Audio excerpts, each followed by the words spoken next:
जय श्री राम मित्रों। जब श्री राम माता सीता और लक्ष्मण जी के साथ गोदावरी नदी में स्नान करने के लिए गए, यह कथा श्रीमद् वाल्मीकि रामायण से ली गई है। मित्रों, आज की कथा में लक्ष्मण जी के द्वारा हेमंत ऋतु का वर्णन और भरत जी की प्रशंसा तथा श्री राम जी का सीता जी और लक्ष्मण जी के साथ गोदावरी नदी में स्नान करना। एक दिन प्रातःकाल रघुनंदन श्री राम स्नान करने के लिए परम रमणीय गोदावरी नदी के तट पर गए। उनके छोटे भाई लक्ष्मण जी भी, जो बड़े ही विनीत और पराक्रमी थे, सीता जी के साथ साथ हाथों में घड़ा लिए उनके पीछे पीछे गए। जाते जाते वे श्री रामचंद्र जी से इस प्रकार बोले। लक्ष्मण जी ने कहा, प्रिय वचन बोलने वाले भैया श्री राम, यह वही हेमंत काल आ पहुंचा है जो आपको अधिक प्रिय है और जिससे यह शुभ संवत्सर अलंकृत सा प्रतीत होता है। इस ऋतु में अधिक ठंडक या पाले के कारण लोगों का शरीर रूखा हो जाता है। पृथ्वी पर रवि की खेती लहलहाने लगती है। जल अधिक शीतल होने के कारण पीने के योग्य नहीं रहता है और आग प्रिय लगती है। नवशस्योष्टि कर्म के अनुष्ठान की इस बेला में नूतन अन्न ग्रहण करने के लिए की गई आग्रयण कर्म रूप पूजाओं द्वारा देवताओं तथा पितरों को संतुष्ट करके उक्त आग्रयण कर्म का संपादन करने वाले सत्पुरुष निष्पाप हो गए हैं। इस ऋतु में प्राय सभी जनपदों के निवासियों की अन्न प्राप्ति विषय कामनाएं प्रचुर रूप से पूर्ण हो जाती हैं।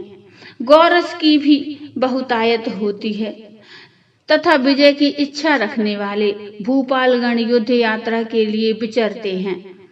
सूर्यदेव इन दिनों यम सेवित दक्षिण दिशा का दृढ़ता पूर्वक सेवन करने लगते हैं। इसलिए उत्तर दिशा सिंदूर बिंदु से चित हुई नारी की भांति सुशोभित या प्रकाशित नहीं हो रही है। हिमालय पर्वत तो स्वभाव से ही घनीभूत हिम के खजाने से भरा पूरा होता है, परंतु इस समय सूर्य देव भी दक्षिणायन में चले जाने के कारण उससे दूर हो गए हैं। अतः अब अधिक हिम के संचय से संपन्न होकर हिमवान गिरि स्पष्ट ही अपने नाम को सार्थक कर रहा है। मध्यमः काल में धूप का स्पर्श होने से हेमंत के सुखमय दिन अत्यंत सुख से इधर उधर विचरने के योग्य होते हैं। इन दिनों सुसेव्य होने के कारण सूर्यदेव सौभाग्यशाली जान पड़ते हैं और सेवन योग्य न होने के कारण छां तथा जल अभागे प्रतीत होते हैं। आजकल के दिन ऐसे हैं कि सूर्य की किरणों का स्पर्श कोमल यानी प्रिय जान पड़ता है। कुहासे अधिक पड़ते हैं, सर्दी सबल होती है, कड़ाके का जाड़ा पड़ने लगता है, साथ ही ठंडी हवा चलती रहती है। पाला पड़ने से पत्तों के झड़ जाने के कारण जंगल सूने दिखाई देते हैं और हिम के स्पर्श से कमल गल जाते हैं। इस हेमंत काल में रातें बड़ी होने लगती हैं। इनमें सर्दी बहुत बढ़ जाती है। खुले आकाश में कोई नहीं सोते। पौष मास की ये रातें हिमपात के कारण धूसर प्रतीत होती हैं। हेमंत काल में चंद्रमा का सौभाग्य सूर्य देव में चला गया है। चंद्रमा सर्दी के कारण असेव्य और सूर्य मंद रश्मि होने के कारण सेव्य हो गए हैं। चंद्रमंडल हिमकणों से आच्छन्न होकर धूमिल जान पड़ता है। अतः चंद्रदेव निश्वास वायु से मलिन हुए दर्पण की भांति प्रकाशित नहीं हो रहे हैं। इन दिनों पूर्णिमा की चांदनी रात भी तुहिन बिंदुओं से मलिन दिखाई देती है, प्रकाशित नहीं होती है। ठीक उसी तरह जैसे सीता अधिक धूप लगने से सांवली सी दिखाई देती हैं, पूर्ववत शोभा नहीं पाती।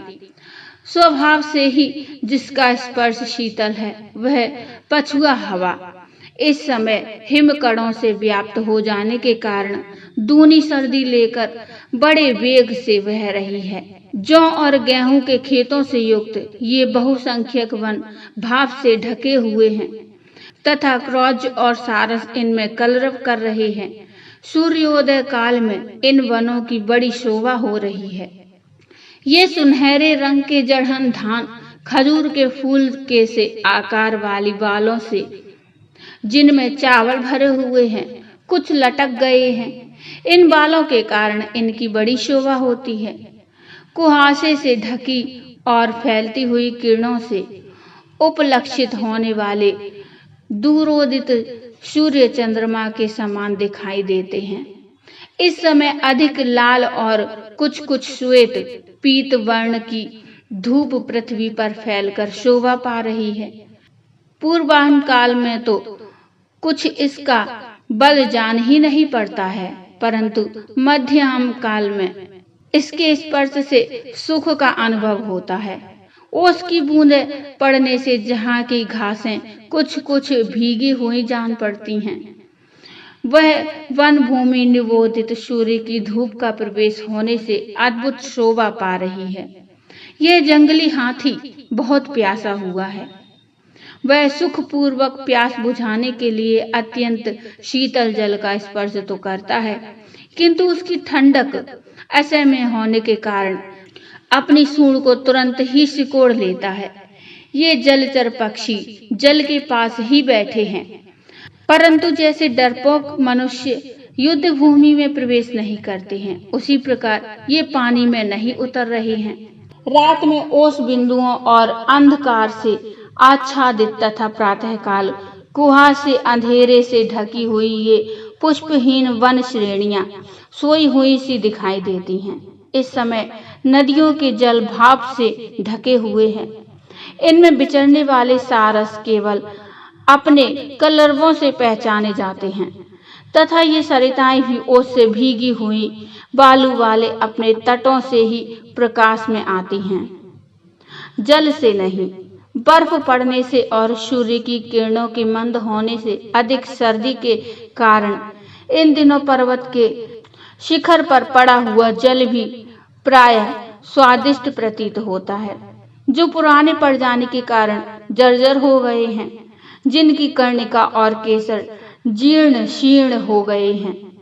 ऐसे दलों से उपलक्षित होने वाले कमलों के समूह पाला पड़ने से गल गए हैं, उनमें डंठल मात्र शेष रह गए हैं, इसलिए उनकी शोभा नष्ट हो गई है। श्री राम, इस समय धर्मात्मा भरत आपके लिए बहुत दुखी हैं और आप में भक्ति रखते हुए नगर में ही तपस्या कर रहे हैं।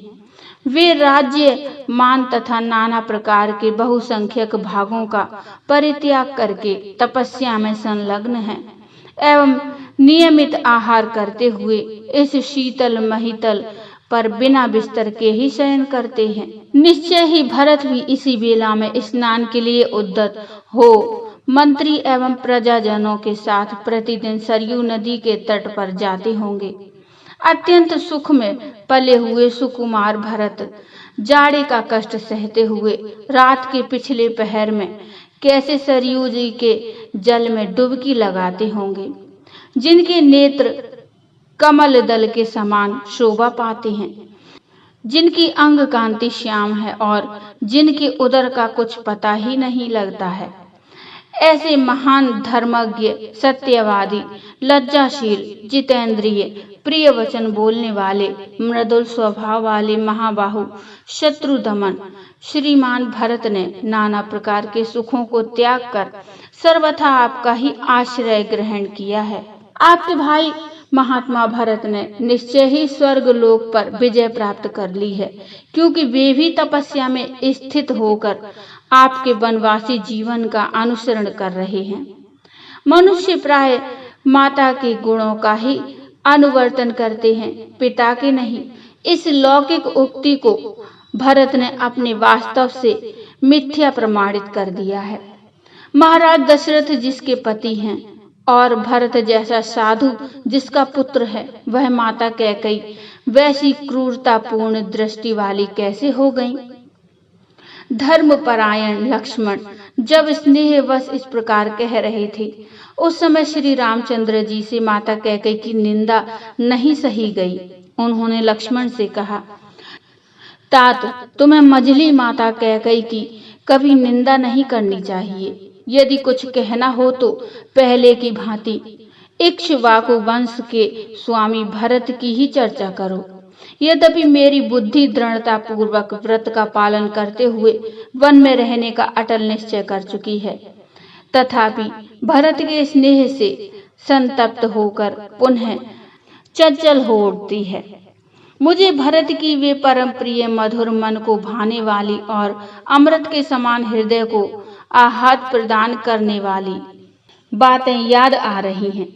रघुकुल नंदन लक्ष्मण, कब वह दिन आएगा जब मैं तुम्हारे साथ चलकर महात्मा भरत और वीर शत्रुघ्न से मिलूंगा।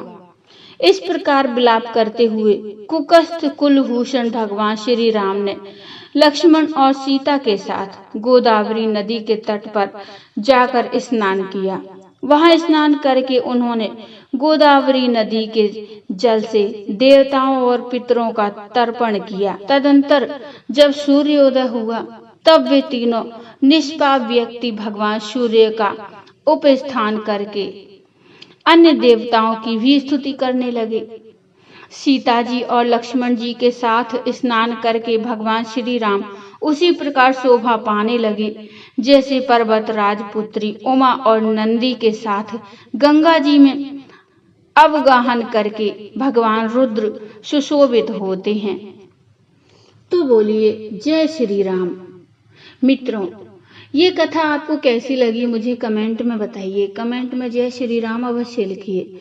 कथा अच्छी लगी हो तो लाइक करिए और चैनल को सब्सक्राइब कर लीजिए। मिलते हैं एक नई कथा नया प्रसंग लेकर, तब तक के लिए जय श्री राम।